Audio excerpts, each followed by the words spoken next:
আসসালামু আলাইকুম। আপনারা কেমন আছেন? আমি আসলে নিয়মিত আসলে অ্যাক্টিভ থাকতে পারতেছি না অনেক ঝামেলার কারণে।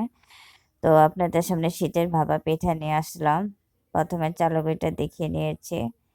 পরে আপু চালের গুঁড়িতে একটু লবণ আর একটু পানি দিয়ে আ এটাকে মিক্সড করে তারপরে একটা মানে খাচ্ছি মধ্যে এটা আ ঝাড়া মানে করতেছে নিচে যেটা গুঁড়াগুলা পড়ে। তো এভাবে করতেছে। ওর এই ভিডিওটা আমি করছি। কারণ আসলে করা হচ্ছে না। তো দেখুন আমার আম্মুর সাথে আমার আপু করত সবসময়। আমি আবার ওরকম করতাম না। তো পিঠা বানানোর সময় আমার আম্মুর সাথে আপু থাকতো। দেখেন পাতিলের মধ্যে ওই যে আম্মুর যে মাটির যে ঢাকনা ওটা দিয়া সাইডে আটা দিয়ে আটকে দিয়েছে। নিচে পানি গরম হচ্ছে আর যে কাঁচা নারকেল আর গুড় আছে। এখন আমার আব্বু যে একটা বাটির মধ্যে দিয়েছিল। তো এই পিঠাটা দেখেছি ১ম। গত বছরও বানিয়েছিলাম ওটা ভিডিওটা করতে পারিনি। তো এই এবার করেছি। সুযোগ হয়েছিল করেছি। গতবারে সুযোগটা হয়নি। ভুলে গিয়েছিলাম। আর তেমন একটা সুযোগও পাইনি। তো এবার আমি করছিলাম। ভিডিওটা দেখুন ঢাকনা দিয়ে ঢেকে তারপর একটা শক্ত দিয়ে করছি। এটা এখন ১ম এ চালের গুঁড়িটা দিয়ে দিয়েছি। এরপরে কাঁচা নারকেলটা দিয়েছি। তারপরে আবার আ গুড়টা দিয়ে দিব। গুড়টা দিয়ে তারপর আবার আমরা নারকেল দেব। আমরা ২ বারে দিই। গুঁড়িটা দিয়ে গুঁড়িটা দেব, নারকেল দিয়ে আবার ইটা দিব।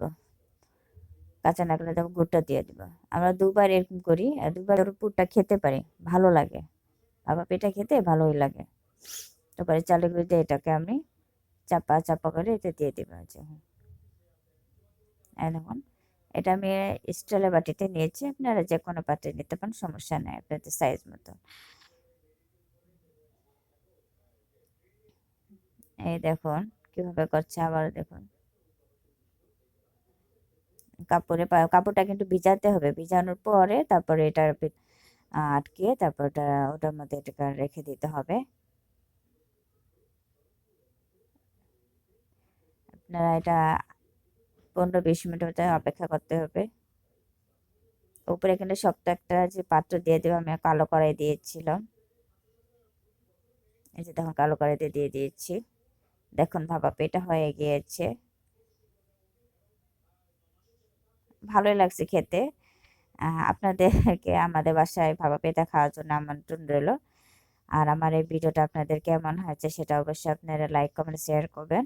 আসলে আমি নিয়মিত থাকতে পারতেছি না। আমারটাও না, আমার বোনেরটাও না। তো ভালো থাকবেন, দোয়া করবেন। আল্লাহ হাফেজ।